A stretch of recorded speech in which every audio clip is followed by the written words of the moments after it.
Ang wika ay isang bahagi ng pagkikipagtalastasan. Kalipunan ito ng mga simbolo, tunog at mga kaugnay na batas upang maipahayag ang nais sabihin ng kaisipan. Ginagamit ang pamamaraan ito sa pagpapaabot ng mga kaisipan at damdamin sa pamamagitan ng pagsasalita at pagsulat.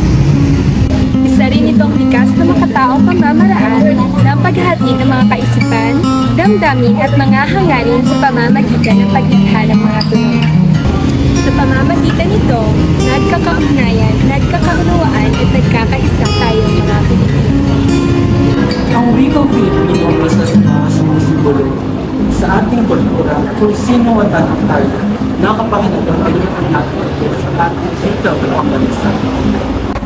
Bilang isang umayan ng bansang Pilipinas na kapanuot sa ating wikang pambansa, ang sariling kulturang tinataglan ng pagkikilala ng ating sariling bayan tungo sa pagkilan ng ating kulturang katatagang politika. Wikang Pilipino, kapag binanggit yung mga isip ng pagkatao, higit sa kalaman natin, ang wikang Pilipino ay binubuo na ating pagkatao, makakakasan, makatao at makabansa. Ngunit nabago ito sa kasalukuyan, naglaho ito na parang bulan dahil sa babago-bago ng ating panahon na tinawag natin imbensyon. Bilang isang mamayan, higit natin alam kung paano ito mapipigilan. At bilang isang mamayan ng Pilipinas, dapat natin mahalin ang sa ating sariling wika na pinamana at ipinaglaban ng ating pambansang bayani na si Ginoong Rizal. Kaya ang ating wika ay dapat natin mahalin at halagaan. Mahalagang bahagi ng ating buhay ang wika. Dahil dito, nabubuo ang mas mabisang unawaan ng mga tao. At upang magkaroon ng maayos na buhay, kinakailangan ng pagkakaisa at komunikasyon na nagiging posible dahil sa wikang ginagamit. Nakapaglalahad ng ideya at opinyon, nakakapagpalitan ng salubin at damdamin, at nagkakaroon ng kaayusan sa pagpapatupad ng mga bagay dahil sa wika. Mga suliranin ng wikang Pilipino. Isa sa dahilan kung bakit wala makatumbas ang wikang Pilipino ang napakalaming Ingles ay dahil sa matagal na panahon natin hindi ito pinapaunlad. Ang wikang Ingles ay ginagamit at nagamit natin na instrumento upang mausbong ang ating bansa. Kaya naman ang wikang Ingles ay pinalawak natin habang ang wikang Pilipino naman ay mistulang hindi nagamit at nabigyan ng tamang pansin. Sa modernisadong mundo na ating ginagawan, napakaraming inspirasyon ang makikinig sa paggamit ng wikang Pilipino, kasama dito ang mga sumusunod. Hindi pabigyan ng tamang halaga ng mga paaralan sa tamang paggamit ng wikang Pilipino. Kakulangan ng kalamanan sa makabagong paraan ng pagturo.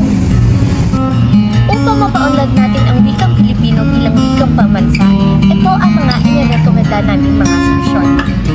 Una, ang pagpapalaganap ng kaalaman tungkol sa wikang Pilipino. Ang pagpapalaganap ng kaalaman tungkol sa wikang Pilipino ay makakatulong sa maraming paraan. Kailangan natin itong gamitin upang madami ang makapaggamit at makapagpahalaga ng wikang Pilipino sa ating bansa.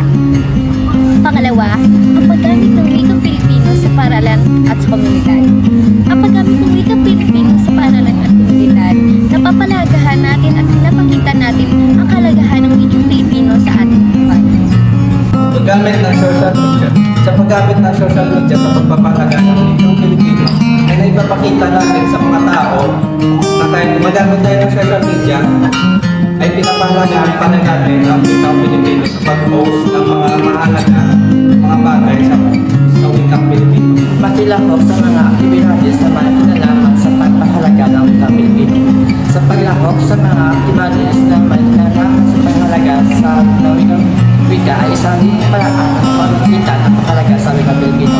Sa paraan ito, makakakita natin na may masasabi tayo sa ating wika. Sunod naman, paglikha o pagsulat ng mga tula, ito na may pagkukulot ng mga alat at mga artikulo na may kinalaman sa pagpapahalaga ng wikang Pilipino. Sa paraan ito, ipinapakita na talaga natin na palagahan natin ang wikang Pilipino sa panahon ng sa wika natin kapag may ginagawa ang magandang kwento na